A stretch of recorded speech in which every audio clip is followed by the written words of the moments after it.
Hey everybody, it's Conscious Medium Brandon Ross, and I would be remiss if I did not pull up the chart of Lisa Marie Presley. She passed away just a day or so ago, day after the Golden Globe Awards, and she was honoring her father. Well, I'm about to show you in this chart right here. I still do it. I'm going to show you how she was honoring her father with her passing, and how she was completely at peace with it in an odd sort of way. Stream of Consciousness is coming up next. Stay tuned.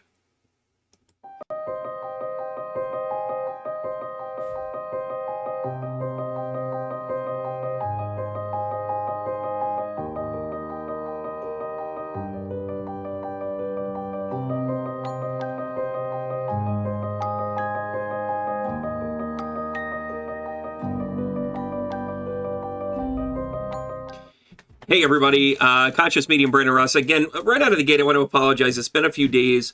I've just had personal stuff going on, taking care of some of the family members and making sure everybody's in the right place. So I'm sure you guys can appreciate why it is that I wasn't necessarily pumping out the videos as often as I was at the first week of the year. By the way, don't forget you can buy. Funny you should say that. Click on the link below. Come to my website. By the way, you might want to bookmark that because some changes are coming. You might like them. If you want to order the book, Amazon is getting them out next day now.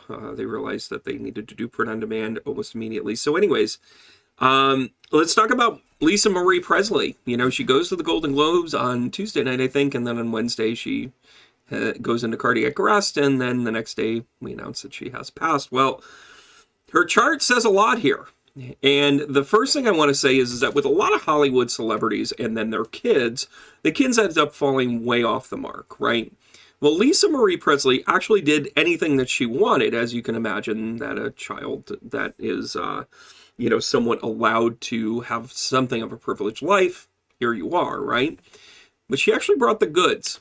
She actually did whatever it is that she wanted. And in folklore, she ends up being spoken about in terms of her drug addiction, her multiple divorces, her crazy marriages to the likes of Nicolas Cage, and then the king of pop, Michael Jackson, being the daughter of the king of rock and roll, could end up being something of a detriment. But at 54 years old, this isn't a tale about somebody that has gone wrong and stayed wrong. This is someone that definitely wanted to experience life. And here we are.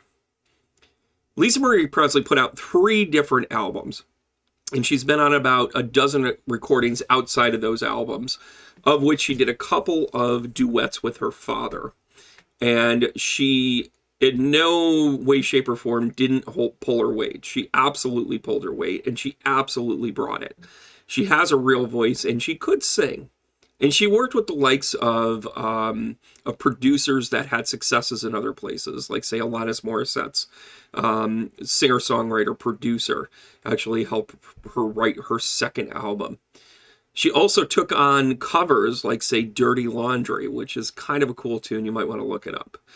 She pulled it off and did it justice. She could have changed it a little bit more, but I think there was a reason why she wanted to do what she did. This is at a time when the tabloids were still kind of ruling the roost in, say, 2011, I think, 2008 when that album came out. So here we are. Taking a look at her chart here, on the inner wheel of it is her natal chart. I want to point out a couple of things here, and I'm looking off to the left because this is where my screen is. She's an Aquarian. She's a true Aquarian. She's sitting there, and her Aquarian sun is sitting in the 7th house. Well, something you want to take a note of is her sun and her rising are in opposition. This is kind of a polarity placement, and it's showing duality. So she might be like, what's my purpose all the time? Might also explain why she was an actress and why she was an artist and why she was taking care of why she was kind of jumping around religions, if you will. She was a Scientologist for about 20 years. Anyway, so back to the chart here. Another key placement for her is Neptune in the 4th house. This not only makes her highly intuitive, it also means that she's lived kind of a charmed life, everybody. She was born a princess, right? She was living the dream life there. And of course, Neptune being in Scorpio also talks to the idea that she kind of stayed out of the public eye as much as she wanted to. Now, that doesn't mean that there wasn't paparazzi at every turn and Graceland was always snapping photos, but it does mean that she was kind of shielded, and her mother, Priscilla, actually kept her out of the limelight a lot. Even the baby pictures were pretty limited and not really released until much further, and if you know anything about Priscilla, then you know that she was very protective of what Lisa Marie was exposed to. And I do know a few people that have worked with both Lisa Marie and Priscilla Presley, and they're two of the coolest and nicest people you've ever met. So even though there's addiction connected to Lisa Marie, it was more of her undoing more than her spoiled brattism that you might think she might have by being born into this position. But this Neptune placement is about her being born into this just kind of like royalty, this like, oh, anything you want, here it is. Now, of course, it's in opposition to Uranus in the 10th house, currently when she passed away. I'm going to bring that up again a little bit later. But if you take a look at her houses, her 5th house is wide open. It's also open when she passed. But in her natal chart on the inner wheel, the 10th, 11th, 12th, and then the 1st are also empty. Now, I want to draw your attention to 2 more parts to this, probably 3. In the 2nd house, she has Jupiter and Pluto. Now, Pluto's in a power position here in Mercury, or in Virgo, rather, in the 2nd house. So you would think that she's pretty grounded. She's pretty what have you. However, having that Jupiter in the 2nd house as well could mean that she was possibly the grounding feature of any relationship. Well, if you've had addiction issues, you can't always necessarily be the grounding force. As a matter of fact, it's quite difficult to be. But it also leads to the idea, since it is money and stability, that you were the breadwinner. Also might have meant that there were some gravy train people hanging on to her, because in opposition, look at what's going on in the 8th house. You've got the moon and Mars in conjunct, in opposition to Pluto. So there were people that were probably taking advantage of her. She was probably justifying a lot of the people that were around her, including Nicolas Cage. Sorry, I slipped into character. Also, another key is that her, you have her Venus in a square to that conjunct of Pluto and Uranus. Now, what does that mean? Being in the 6th house in her natal chart, and Venus actually ends up being the pace setter of how she escaped, quite frankly. She escaped her body. She didn't quit. She didn't run. She didn't say too much. She said, I'm going to go. I'm about to show you why. There's a combination here that's just brilliant. May we all have it, because it's a very peaceful moment. So her Venus on her natal chart is square to Uranus. Well, what that traditionally means is that you've got this robust way about how you look at things. In other words, you'll work hard, you play hard. And the fact that it's sitting in her 6th house and her 3rd house, she's going to say what she wants when she wants. She doesn't really care what actions are taken for her to kind of run with the pack, right? Oh, by the way, just to let you know, it's also square to her Saturn, which is in the 9th house, which is in opposition to Uranus. Boy, there's just so much going on here, guys, right? And that's the true kind of opposition here for Uranus to Saturn, where Pluto might kind of have this opposition to what's going on in the 8th house, to her moon and her Mars, rather. Boy, this Uranus opposition to Saturn is in her natal chart is really kind of that undoing, unbecoming thing. Now, her mother was a protector. And I say that because Saturn is sitting there in the 9th house. She's going to be naturally curious. She's going to be protected. And the idea that her, in the 8th house really represents like other people's money. It could also mean what you are providing to other people. So that other people's money thing, again, that combination might mean that she got played quite a few times in her life. Just pointing it out, not saying it did, not being critical of anything. I'm just saying that there's something there with that. Now, the sun has some nice energy with said Neptune and with said Mars, which is in the 11th house in her passing. But gosh, there's so much here. So a couple of things for us to realize. She was coming up on her she had just passed her Chiron returns, probably about a year and a half ago. So there were some realizations that she had to start to apply things. Whether she did or not, well, that's kind of the question. Cardiac arrests typically don't happen overnight and without warning. You've probably had some things that she's had to address. Of course, with all of the rumors and what have you, whether it be the self-medication stuff, whether it be alcohol, whether it be whatever, it's in there. However, this is a part where I want to leave on a really high note. Now, she had Mars that had just gone direct, right? Sitting in conjunct with the MC in her 11th house. This is about her kind of saying, I need to kind of detach all of this. She was kind of pulling the plug a little bit. And I'm not saying in the operating room. I'm saying in life. She was kind of pulling the plug with this combination. Because then take a look in the 6th house. The 6th house you always take a look at in death and tragedy. And again, it's also about good fortune, right? You have Jupiter and the Sun in conjunct here in the 6th house. So your power, your regeneration, your rebirth is connected to the essence of the time, right? Now, I want you to pay attention to this combination because this is why I think that she had been there, done that. And, you know, she's got these aspects here where she was the type of person that she didn't ask if the pot was hot. She grabbed onto it and found out if the pot was hot, if that makes sense. So she's got this combination. We'll stay with the 6th house first.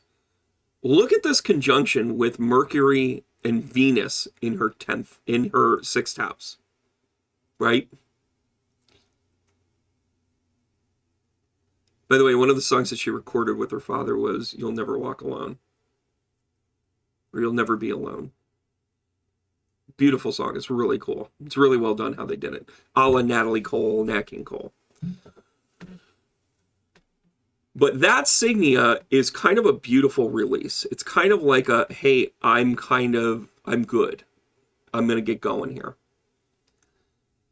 Then if you take a look at the 7th house, which is where her natal sun is, you've got Venus going over that. So that combination right there, along with the Pluto and Sun conjunct in the 6th house, is all my bags are packed and I'm ready to go. She was out of here at a time where she was able to say, peace out. Venus over the Sun is about self-preservation, self-love, and the time where you can be the most selfish for what you need. That you can recognize that what you've done is complete. I'm venturing to guess to say that the people that are in her life would speak very highly of her with this combination because she was a beautiful soul. They're not going to point out her flaws. Look at how empty her 12th house is, everybody. Her 12th house, not a zilch. She was not a product of her own becoming. So if you want to run with that TMZ, let it rip. But her astrology is more about, I think she chose her time. And think about the events of this week. She saw a film about her father win the Best Actor award. Something that he said he would have loved to have had. You know, you don't get beach bunnies with Elvis. You know, didn't get many nominations, let alone many awards. But you think about how her father was just honored. Look at that 10th house. Uranus in the North Node. Somewhere in this, in her heart of hearts, she wanted her father recognized just one more time. And in this case, by a brilliant actor. Even his acceptance speech was done in Elvisness. Elvisness. I'm trying to make up a word here and it's not really working. Thank you for coming. So, with Uranus in the 10th house connected to the North Node, it was her purpose to show her father in the best light possible. He changed music. He introduced the idea of rating systems because of his damn hips. And by the way, check out Lisa Marie's videos. She is just one long homage, like sizzle reel, to her father. They make sure her hips are in there, and it's not provocative. It's not Shakira, but how she does it is so it's a nod. It's not a wave it in your face. It's a nod.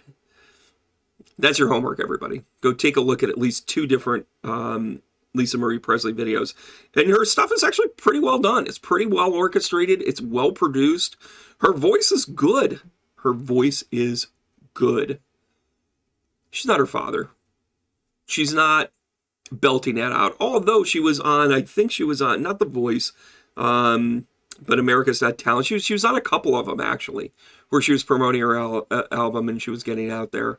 American Idol she was on. That one I definitely know. But she had a way about her that allowed her to be who she was going to be. Oh, by the way, remember when I said she was getting used by other people? Her final "Hey, kiss off" was Neptune being trying here to Neptune. She had been through her Neptune square, which is probably when she had cleaned up a little bit. But to be honest, this placement right here, and it's not a true trine, but it's not bad. It's not far off. This is her way of saying, and since it was in her 8th house, it was her way of saying, I'm not in anymore, guys. Good luck. Chances are she has some people gravy training off of her, and you'll start to hear things about her estate, and Elvis's estate, and Mom's estate, and that sort of thing. And I'm here to share with you, I would give her a little bit of leeway here, right? A little bit of kind of like, hey, everybody can kind of chill out a little bit. Yeah, and I think one of the other, I'm going to actually pull up her other chart here. I just want to make sure. When I say other chart, I mean, I just want to look at her actual natal. And it's interesting because one of the things, and I'm sorry, I should be totally prepared with this, but I'm not. Just see is what you get with me. I think one of the things that she did really, really well, and I really attribute this to Priscilla, was that she was very much about her own. She let her carve her own thing. You know, yeah, she did the duet with Elvis. And Priscilla had her funny bits, right? You know, Priscilla did her stuff as well. But she did acting. You know, she was doing the actress, work. But one of the other things, and I'm pulling up just her chart here, I wanted to confirm that, yes, in fact, how far she was into Leo, which she is right on the edge of Leo. Like, she's like right there on the edge of Leo. Like, she just got into Leo.